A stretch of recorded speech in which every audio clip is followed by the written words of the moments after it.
अब बात Iran America जंग की। आज अमेरिका के प्रेसिडेंट डोनाल्ड ट्रंप ने कह दिया कि जंग अभी नहीं रुकेगी, ईरान पर हमले जारी रहेंगे।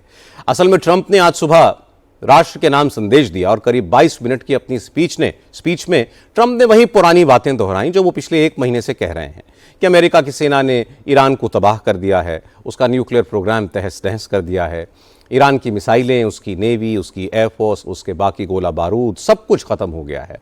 युद्ध में जीत हासिल करने का दावा एक बार फिर से करते हुए ट्रंप ने कहा कि वैसे तो अमेरिका का ईरान में काम पूरा हो चुका है, फिर भी अमेरिका और इजराइल अगले 2-3 हफ्ते तक ईरान पर जबरदस्त बमबारी करते रहेंगे।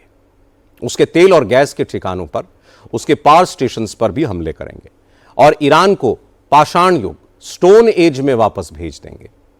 इसके बाद उन्होंने यह दावा भी कर दिया कि हम ईरान के साथ बातचीत भी कर रहे हैं।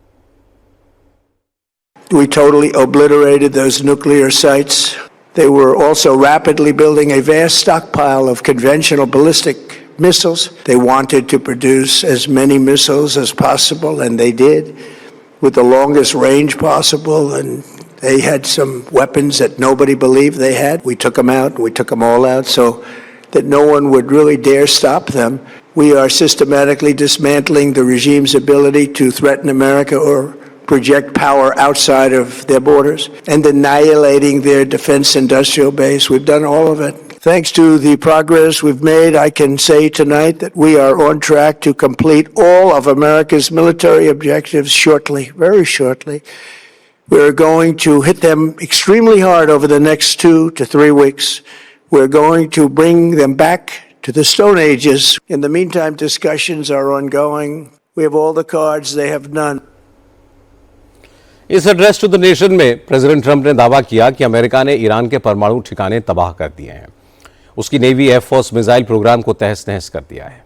फिर भी अमेरिका अगले 2-3 हफ्तों तक ईरान पर जबरदस्त हमले करेगा। फिर ट्रंप ने कहा कि बातचीत में अब ईरान के पास कोई दांव नहीं बचा है, सारे पत्ते हमारे पास हैं। ट्रंप बार बार यह बताने की कोशिश करते हैं कि वो कितने महान हैं। इसका एक और एग्जाम्पल कल रात देखने को मिला। इस भाषण से पहले ट्रंप ने ईस्टर के मौके पर एक स्पेशल लंच आयोजित किया था। इस मौके पर भी ट्रंप ने करीब पौने घंटे तक तकरीर की, भाषण किया। इसमें उन्होंने अपने विरोधियों का मजाक उड़ाया।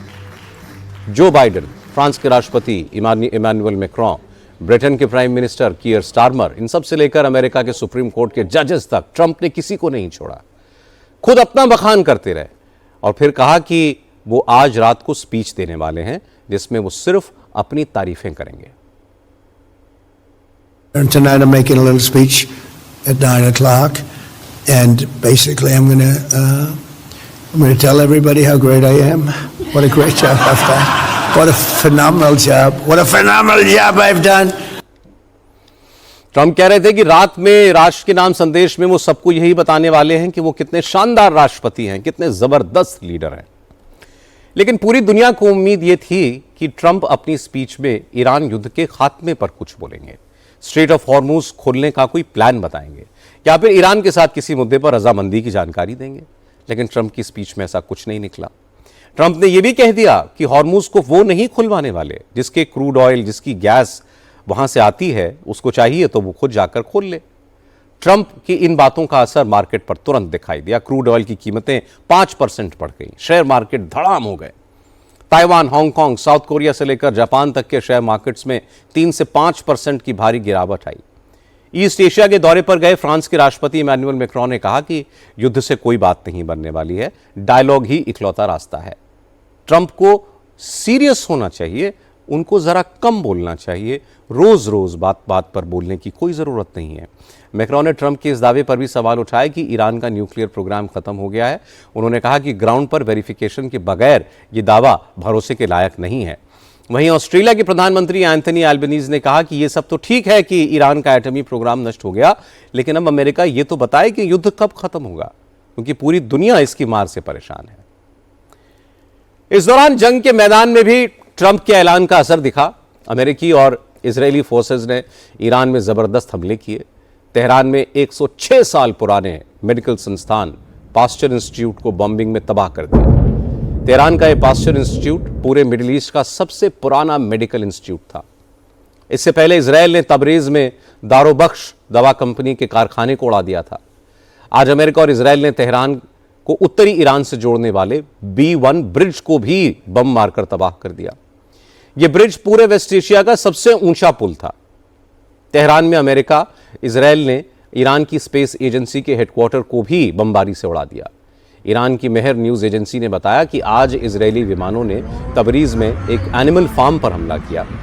अमेरिका ने ईरान के इस्फहान शहर पर भी बमबारी की, जिसमें गोले बारूद का एक और भंडार तबाह हुआ।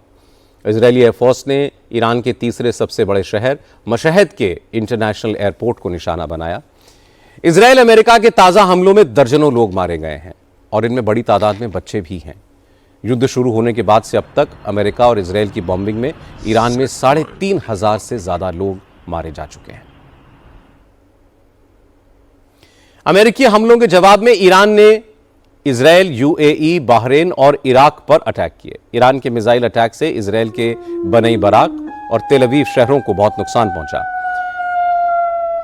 बनई बराक में ईरान की मिसाइल के इंपैक्ट से एक सीवर लाइन फट गई और पानी शहर के एक बड़े हिस्से में फैल गया।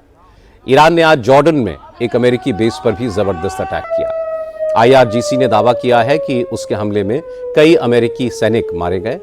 बहरीन में भी अमेरिका की 5th फ्लीट पर ईरान ने ड्रोन और मिसाइल से हमले किए, जिससे यह मिलिट्री बेस करीब करीब डिसफंक्शनल हो गया है। वहीं ईरान के हमलों से बचने के लिए इराक में अमेरिकी एम्बेसी ने अपने सभी नागरिकों को देश से बाहर जाने के लिए कह दिया है।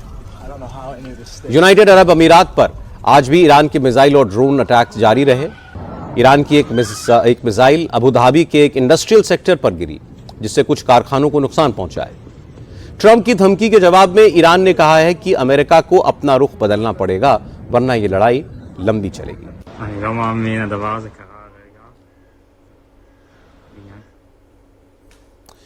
ट्रंप के रुख से लगता है कि जंग लंबी खिंचेगी। मिडिल ईस्ट के हालात जल्द सुधरने वाले नहीं हैं, इसलिए पूरी दुनिया में टेंशन है। सारे देश इस जंग के असर से बचने के उपाय करने में जुटे हुए हैं।